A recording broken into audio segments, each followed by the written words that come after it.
But this isn't really planned out at all, because, yeah, I'm going to generally just try, because they've got their kind of idea of what will work. I'm going to try and figure out what to do to try and match what they're doing. And I've got this one that is kind of a bedtime story type thing, and it's about how I started getting into hip-hop and writing and stuff like that. So if it's okay, I'll do that one, because we're all sitting and that's comfortable. That's all right, yeah? Are there any, I know we're in the literature centre, are there any maths fans in the house tonight? Any fans of maths? Yeah, you like maths? There's some maths at the back there, digging the maths. This poem's exactly 1,000 words long, so if you want to count as we go, feel free. They say a picture's worth of... Sorry, I should have warned I'm going to start for anyone counting. So I'm about to start, so feel free to... They say a picture's worth 1,000 words, so with these 1,000 words, I'll paint a picture in your mind that breaks the rule of thirds. Let's go right back to the start. What better place to begin? Before too much of the corruption, the temptation and sin. Before the gloss was taken off, back to sandcastles and grins. Before the world we are living in became riddled with riddling. I had a very normal birth, no wise men did attend. Born into my family as son, brother and friend.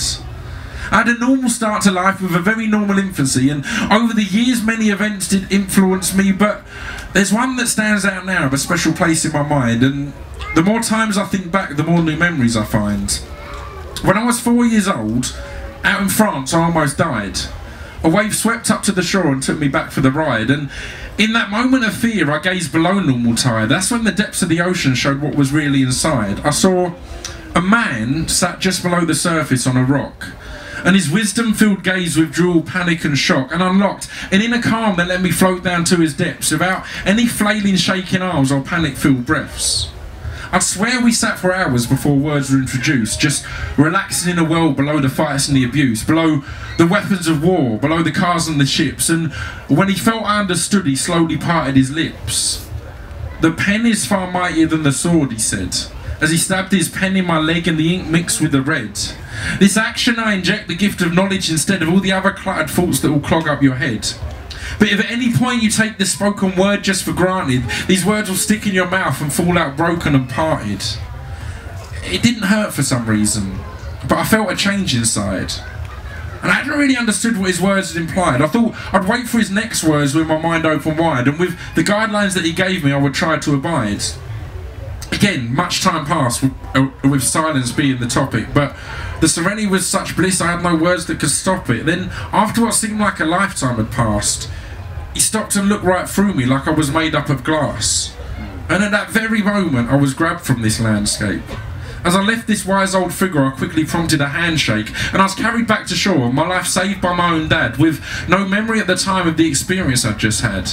So I went on with my life, these things locked up in my brain.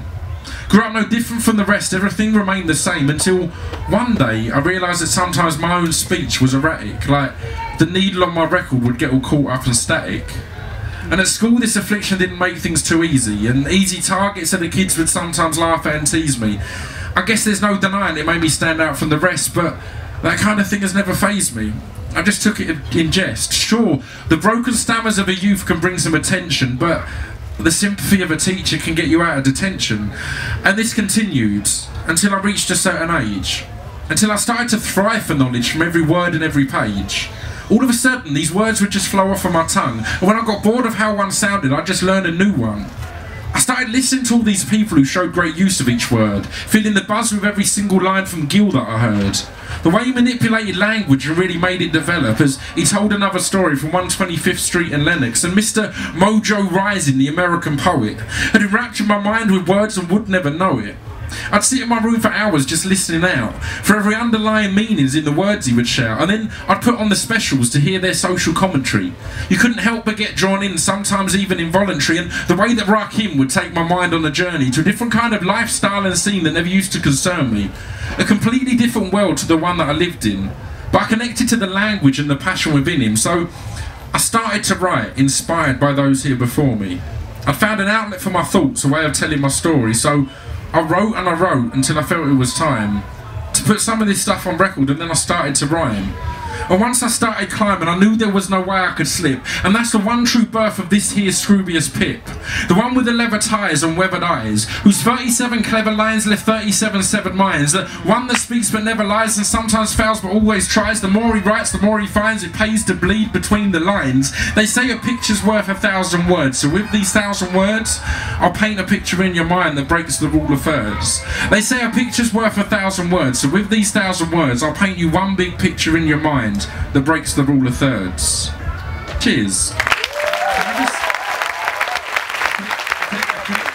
Can I just quickly say, there's a guy filming that there. If you watch that back and it's like not 1,000, if it's like 99 words or 1,001, I've purposely put in the word lifestyle in a sentence that I could be saying life, comma, style, or lifestyle.